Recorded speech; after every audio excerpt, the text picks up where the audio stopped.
Many of us remember Kathryn Grayson with great affection. She was one of Metro-Goldwyn-Mayer's biggest musical assets during the 40s and 50s, stealing thousands of hearts with her dimpled smile, that lovely heart-shaped face, and above all, that sweet, thrilling soprano.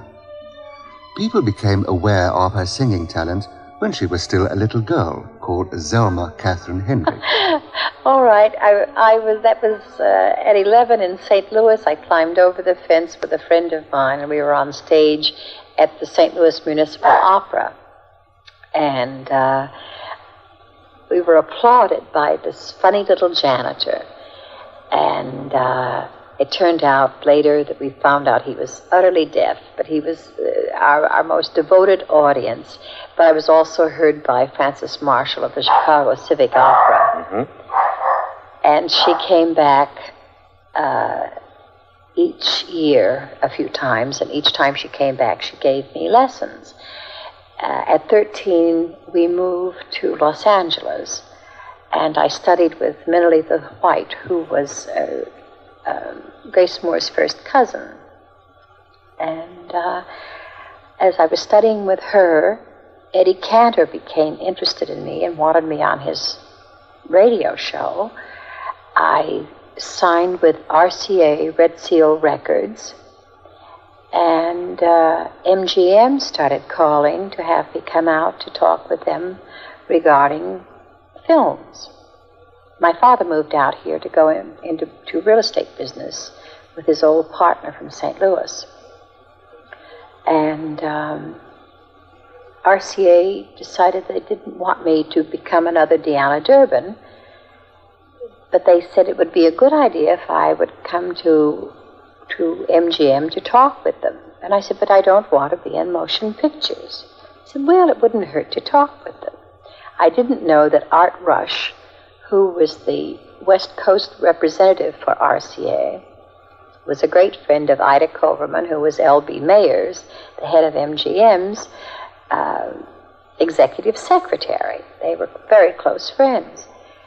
So I went to MGM with my teacher, and we did sing the Mad Scene from Lucia, and we sang everything that Judy sang and that Deanna sang, Jeanette MacDonald sang, all the arias, the coloratura, the lyric soprano roles, and every producer came in, and the directors and people came in, all the people came in from the music department, and the executives came in, and the place was full, and all I wanted to do was go home. But they ended up sending a limousine for my mother and father, and I was under contract before I left that day.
MGM first cast the reluctant singer in an Andy Hardy film, opposite the star of that popular series, Mickey Rooney.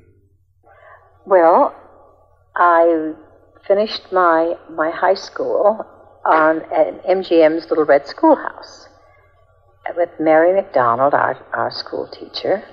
Roddy McDowell was there, Virginia Weidler, Benita Granville came over from one of the other studios, Ann Baxter came. We had a jolly good time at the Little Red Schoolhouse. And it was great fun, and I made a test after telling Mr. Mayer I did not want to remain as a motion picture star. I did not want to become one. I was wasting his time and money, and he thought I was terribly ungrateful and decided to make a test. If the test was successful, if we mutually liked the test, I was to keep quiet and never utter another word. And if we didn't like the test, then I could go my way. I thought that was a very fair deal. Well, they made the longest and most expensive test that's ever been made in film history.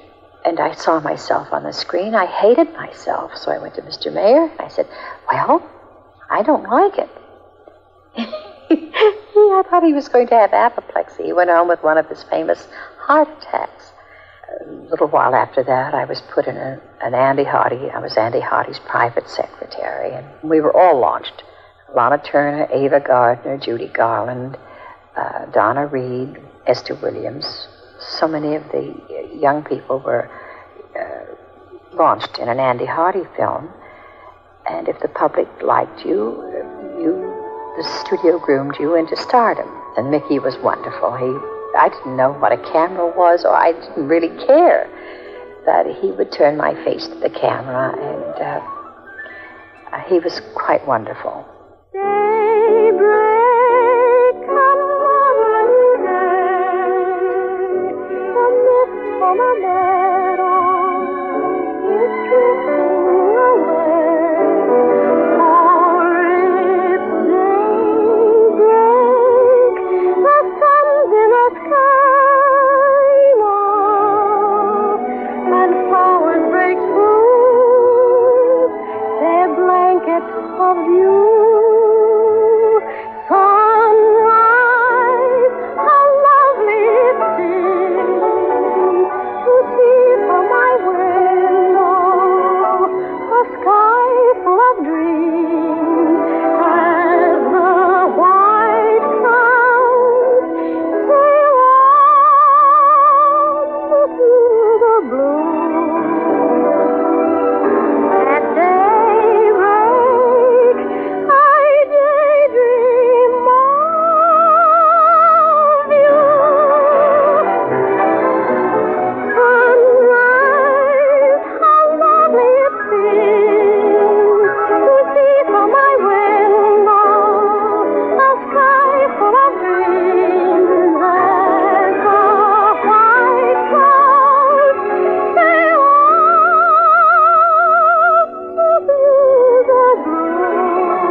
Kathryn Grayson's voice has an amazing range. While studying for her Metro debut, the 15-year-old star received numerous scholarship offers from the Juilliard in New York, the Chicago Conservatory, and the Cincinnati Conservatory of Music. After becoming a star in Hollywood, there were extended concert tours all over the States. Thousands of fans turned out for her personal appearances at the Capitol Theater in New York. After every film, when I finished a film, I was sent out with a picture. And they said to me that I would go to New York and I would open at the Capitol Theater for 2 weeks, or 3 at the most, and I would do 4 shows a day. Well, I ended up doing 10 weeks, 7 shows a day.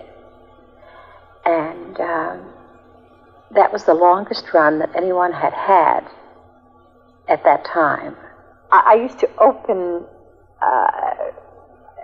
most singers it would be difficult, but I used to open my act with Sempre Libera from La Traviata, which ends on a high E and above high C. And I would open without ever warming up. And Mary Costa would say to me, "Oh, Kathryn, I hate you. You don't even warm up, and you pop out F's and G's above high C." And I know the opera singers used to come when I was singing at the Capitol Theater, and they thought that I must be doing it with a record, that I must be singing with a record, popping out F's and G's above high C 7 times, 7 shows a day. But I was young, and I didn't know it was supposed to be difficult because it was easy, And but I would just brush my hair in the taxi and hand the doorman my fur coat and just get to the theater because there was so little time with 7 shows a day just to get enough rest and have your shower and go to bed and get up and have a bite of breakfast and head for the theater again. So I'd hand the man just as they were playing, and just as they were doing my entrance, and I would walk on as they were doing my entrance.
Kathryn Grayson as Verdi's Violetta. Tomorrow at the same time, more happy memories from this great singing star. During the 40s, Kathryn Grayson starred in many of MGM's most successful musicals. Among them, Rio Rita, Ziegfeld Follies, Anchors Aweigh, As Thousands Cheer, and 7 Sweethearts. Most of them were produced by Joe Pasternak, who specialized in glossy and wholesome boy-meets-girl soprano extravaganzas. She was marvelous in them, and her co-stars during this period included Gene Kelly, Peter Lawford, and Frank Sinatra. And Frank, I refused to kiss Frank because he was so very, very skinny. I was sure he had some dire disease that I would catch. So I told Mr. Pasternak I would not kiss him. So I got either Gene Kelly at the end of the film or Peter Lawford. And because I was sure I'd get TB, something horrible. And so Mr. Pasternak got sick of the two of us at one point and put us in the Kissing Bandit, whereupon he kissed me at the end of the picture and I fainted dead away. I thought, oh dear, now I'm going to die too. La ci darem la mano, la mi dirai di sì. vedi non è lontano, partiamo ben mio da qui. Vorrei e non vorrei, mi trema un poco il cuore, felice versarei, ma può burlarmi ancora, ma può burlarmi ancora. Vieni mio bel diletto, Mi fa pietà maledetto, io canterò tua sorte. presto non son più forte, non son più forte, non son più forte. Vieni, vieni,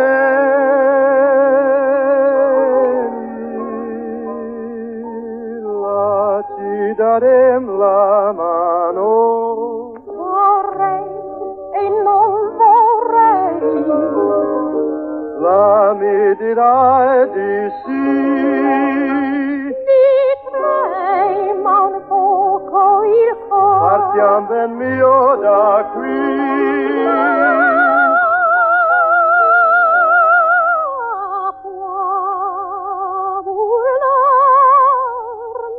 Vieni mio bel diletto, io canterò tua sorte.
Kathryn Grayson with Frank Sinatra as an unlikely Don Giovanni.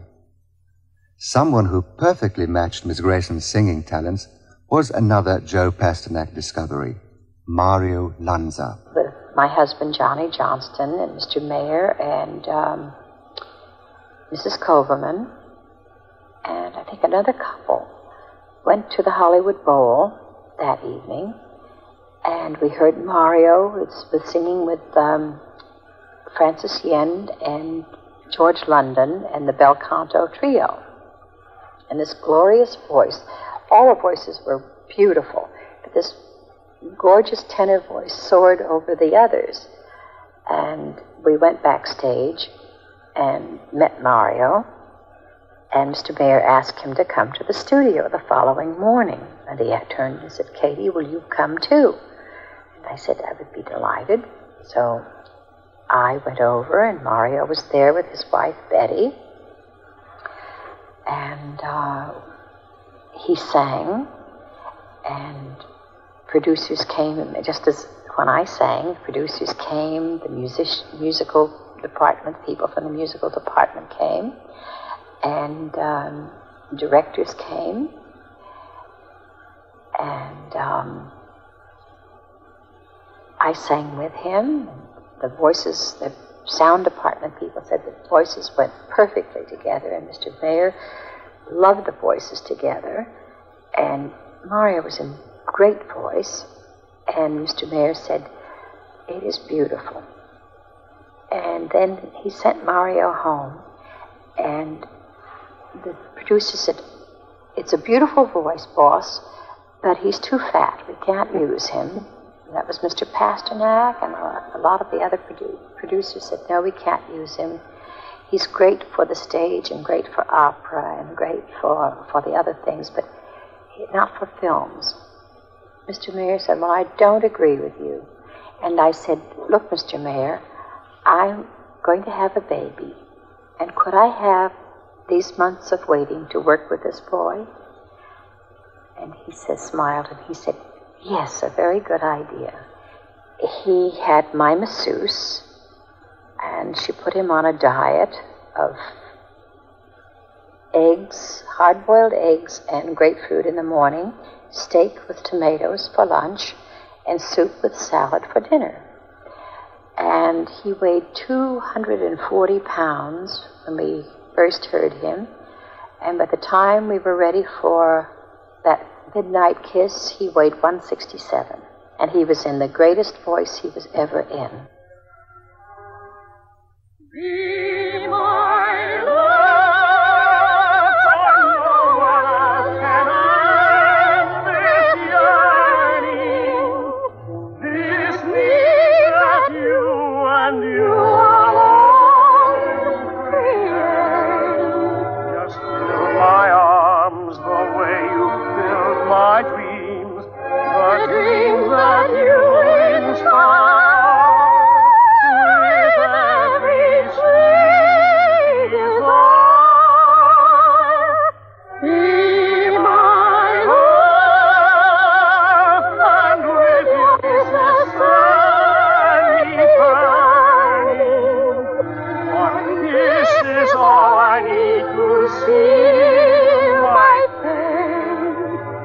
Hand in hand, we'll find love's promised land.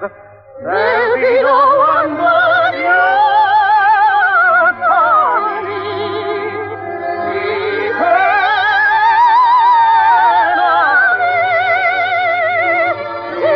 you will be mine.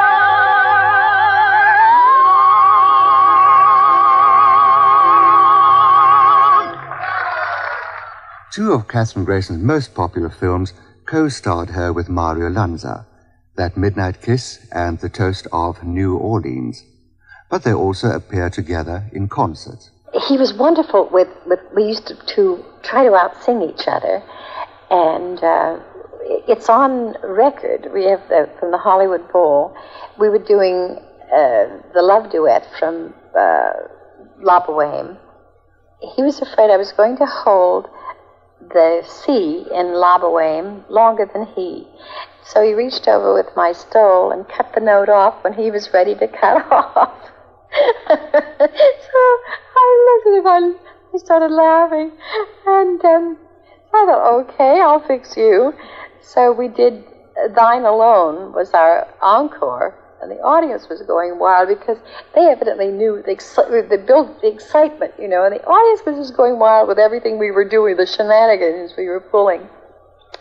And so at the end of that, I went a third higher at the end, and he looked at me, and I just sat on that third higher, and I held it.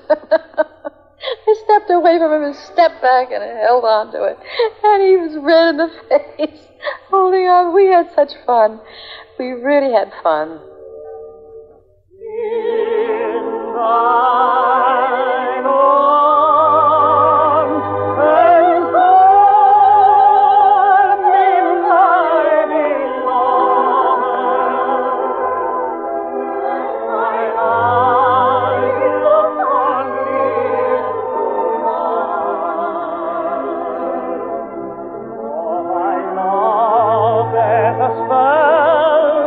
All too wondrous to tell.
Kathryn Grayson's best films were made during the 50s, but more about them tomorrow. Extra for the past 2 days, here's the career of the singer Kathryn Grayson, and today we take the third and final part of the series.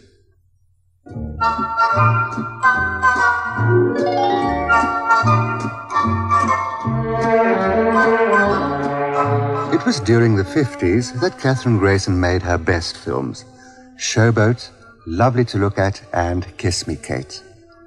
Her co-star in all three of these films, Howard Keel, is someone she remembers with much affection. Howard is very businesslike and no-nonsense sort of fellow. Howard was, Howard thinks he can dance. But between you and me, Howard cannot dance. The difference is I know I can't dance, but Howard can't either, and he doesn't know he can't dance. The studio used to call him Tanglefoot and me Twinkletoes, because Howard's feet are 9 feet long, and I'm just a klutz.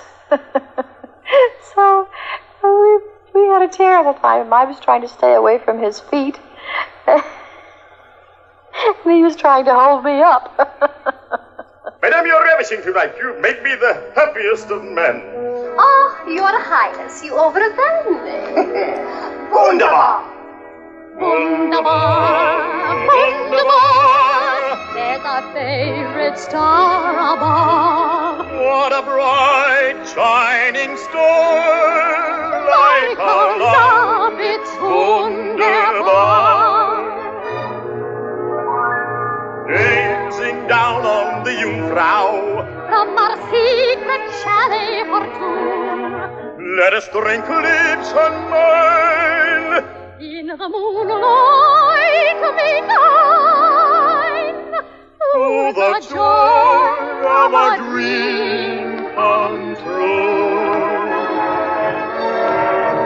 Wunderbar, wunderbar, What a perfect night for love. here you are. Why, it's truly wunderbar, wunderbar, wunderbar. We're alone and hand in glove. Not a cloud near or far. Why, it's more than wunderbar. Say you care, dear. For you madly, Say you long, dear. for your kiss, Do you swear, dear? darling, gladly. Life's divine, dear. And you're mine, dear. Oh, wunderbar, wunderbar. There's our favorite star above. What a bright, shining star. Like our love, it's wunderbar.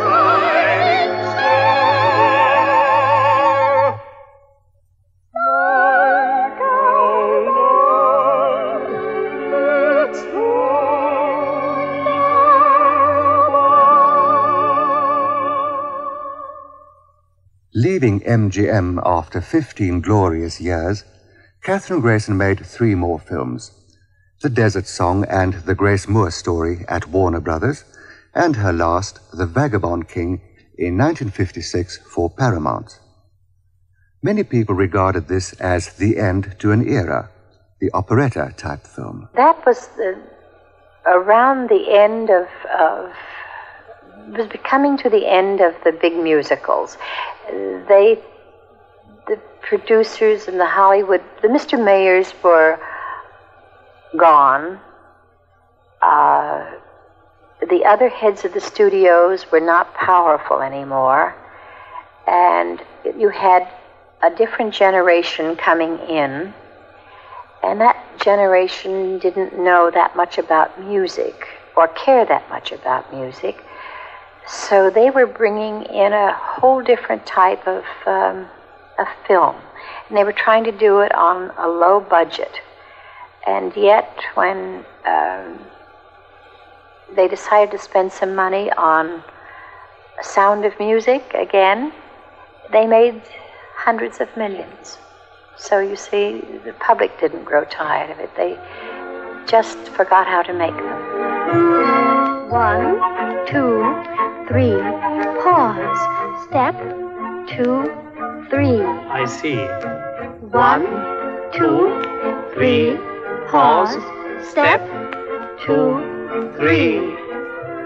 His face is strange and yet Pause. I've seen his face before. He's wondering where we met. Pause. We Step may find out what's 3. wrong. How strong his arms must be. Pause. His eyes are much too cold. I must not let her see Pause. how sweet Step he is 2, to 3. His ego is supreme. Pause. There's Step. something strange astir. What fool would dare to dream that I could ever dance with her? I've heard his voice, but where? Pause. I know that charm, but how? If fate were only fair, Pause. she'd be my own by now. 1, 2, 3, pause. Step 2, 3. That wasn't very difficult, you surely must agree. I know that I could learn anything if you were teaching me. Remember, we're just dancing. 1, 2, 3. Her last movie, The Vagabond King, did not mean the end of her career. There was television and starring roles in The Merry Widow and Die Fledermaus. There was Broadway and Camelot, concert tours that took her all over the world, and her and Howard Keel's stage revivals of their film hits and appearances in nightclubs proved to be a sensation. She also sang in opera, in La Traviata, Madame Butterfly, and La Bohème. Today, Miss Grayson lives in a gracious home in Santa Monica, Los Angeles. She is a happy and realistic person, and still sings. Looking back on a distinguished career, she has no regrets. Oh, I think to retire is to die a little. I know. I wouldn't think of retiring in any way. I think what I thought I wanted to do and what God had planned for me, I can only say, thank you, dear God. Yes, I can just say thank you, dear God, because it's been beautiful. I have a beautiful daughter, 2 very beautiful grandchildren, and I think I'm very happy. God smiled on me, and so did MGM. Yes, Mr. Mayer, they were all so wonderful to me. It was a beautiful life. It really was. My whole life has been beautiful, and I can only say thank you, dear God.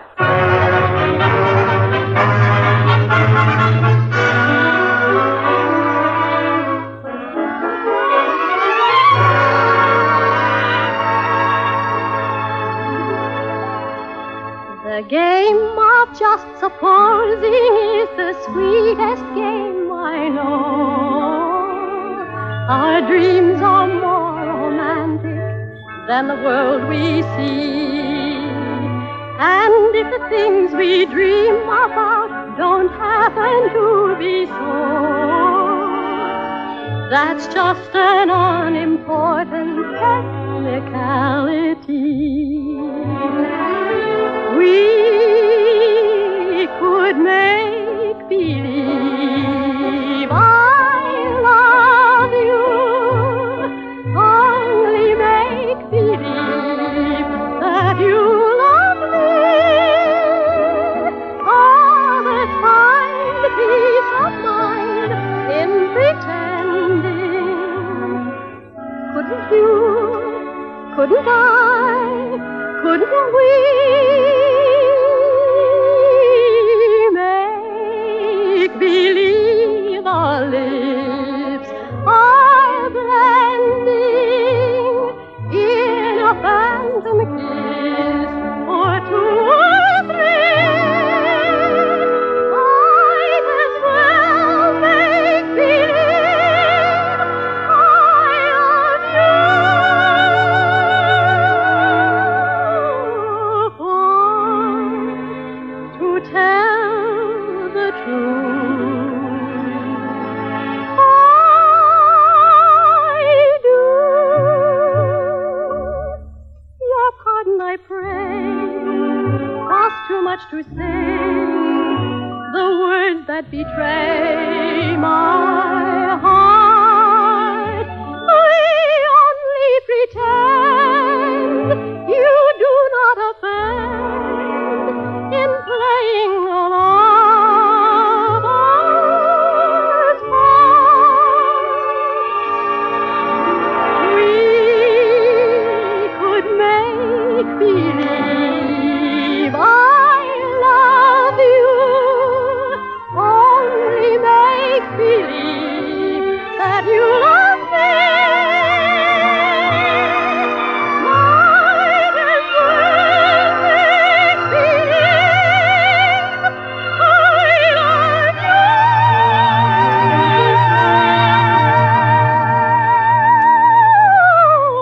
For to tell the truth, I do.